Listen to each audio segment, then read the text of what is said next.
देख रहे हैं ना आप किस तरीके से बुराई पर अच्छाई की जीत के सदियों पुराने त्योहार होली के मौके पर अबीर गुलाल से लोग एक दूसरे को रंग लगा रहे हैं, जमकर डांस कर रहे हैं, खुशी से झूम रहे हैं। लेकिन ये तस्वीरें भारत की नहीं है, चौंकिए मत, ये तस्वीरें भारत के बाहर की हैं, यानी 7 समंदर पार की, जहां होली का त्योहार धूमधाम से मनाया जा रहा है। दरअसल ये तस्वीरें आयरलैंड की हैं, जहां पर इंडियन लेडीज की संस्थापक सुप्रिया सिंह ने धूमधाम से होली के त्योहार का आयोजन किया और दुनिया के सामने भारत की संस्कृति का डंका बजा दिया। अब आप खुद देखिए किस तरीके से महिला भारतीय नृत्य कथक कर रही हैं, तो दूसरी तरफ इसके पीछे भारत का तिरंगा लहरा रहा है। बता दें कि नॉर्थ डबलिन में अब तक का ये पहली बार वाला होली समारोह है। इस समारोह के chief guest Shri Richard Bruton थे, जो डबलिन बे नॉर्थ के टीडी यानी कि संसद सदस्य हैं। रिचर्ड ब्रूटन 40 सालों से आयरिश संसद में टीडी की सेवा कर रहे हैं। इस समारोह के दौरान उन्होंने आयरलैंड समूह में भारतीय महिलाओं को आयरलैंड में अपनी संस्कृति को बढ़ावा देने के लिए बधाई दी और 1977 के दौरान भारत में अपनी पहली यात्रा की अपनी यादों को साझा किया। उन्होंने समूह की संस्थापक सुप्रिया सिंह को राजनीति में आने और आयरिश राजनीति में अपने समुदाय का प्रतिनिधित्व करने का निर्णय लेने के लिए बधाई दी। First of all, I'd just like to congratulate the Indian ladies in Ireland for their work to promote India here.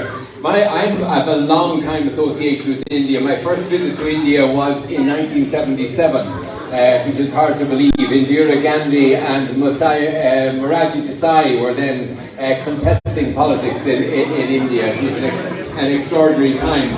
But as you know, the links between Ireland and India go way back. We're both countries who came out from under the shadow of the British, who ended up with divided communities, and indeed our flags represent the attempt to reconcile the two traditions in this island.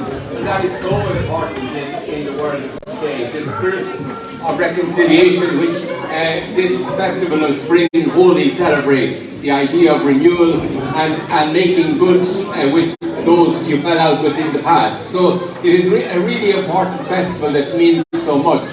And I think if you look around the world today, you will see the effect of the absence of sufficient women in politics. One of the things why we need to celebrate International Women's Day is to see more women come into politics, because that spirit that they bring, the spirit of reconciliation, the spirit, a different attitude is so important in politics today, and you can see that globally. That's why I'm really thrilled that Supriya decided to represent her community as part of this area in the political system. I think you can only achieve some changes within politics, and it is a great profession. I know it doesn't always get the best press, but the job of reconciling difference is often messy and difficult. And I just congratulate Supriya for taking up that opportunity. I hope that this festival is, as it's set out to be, a celebration of the new birth of spring, a celebration of colour, a celebration of reconciliation, and I hope you really enjoy your day. तो वहीं Ireland में Indian ladies की संस्थापक सुप्रिया सिंह ने TD Richard Bruton को इस कार्यक्रम में आने के लिए धन्यवाद दिया। इस कार्यक्रम के दौरान सबसे ज्यादा अच्छी कोई बात थी तो वो थी आयरलैंड समूह में भारतीय महिलाओं ने भी अंतर्राष्ट्रीय महिला दिवस को चिन्हित करने के लिए महिला उद्यमियों को बढ़ावा देना, क्योंकि नृत्य, संगीत और समारोह के अलावा इस कार्यक्रम में अलग अलग भारतीय भोजन, आभूषण, गुब्बारे और कपड़ों के स्टॉल थे।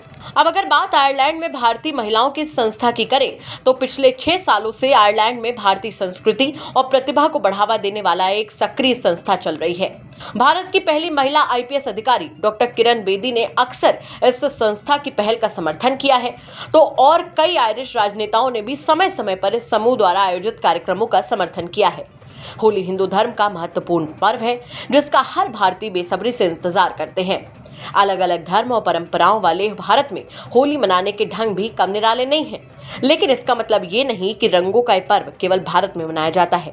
विदेशों में भी रंगों की होली का पर्व मनाया जाता है, और जिस तरीके से इंडियन लेडीज संस्था ने विदेश में भारत का डंका बजाया है, उससे 135 करोड़ भारतीय जरूर गदगद होंगे। भारत तक की ओर से इंडियन लेडीज की संस्थापक सुप्रिया सिंह को सलाम।